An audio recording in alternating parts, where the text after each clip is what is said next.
Saan mang sulok kayo ng mundo naroon, ako po si AJ Santos, mga kabituin, mga kapwa content creator. Ayan, meron po akong update ngayon sa PBB Collab Celebrity Edition. Ayan, ang akin pong ibibigay sa inyong update ay kay Sneer. Ako'y pinatutuwa sa batang ito. Isa po siyang content creator. Nagsimula daw po siya maging isang content creator nung pandemic. Ayan, nung pandemic siya nagsimula maging isang content creator at talagang walang-wala din siya kasi as in wala daw siyang green screen, wala siyang lahat ka background hanggang sa may nag-message daw po sa group niya, sa group chat nila na namimiss na daw pong nilang yung mga classmates niya na bardagulan sa ibang classmates hanggang sa naisipan daw po niya maging isang gawing content yung minessage sa kanyang yon. Ayan, nabubulol ako talagang sobrang interesting talaga itong si Sneer hanggang sa dumating yung point na gusto na rin niyang sumuko gaya nating mga nagsisimula maging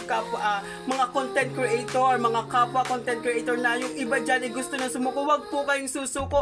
Si Sneer ay nagsimula din po sa mababa at gusto niya rin daw po sumuko noon.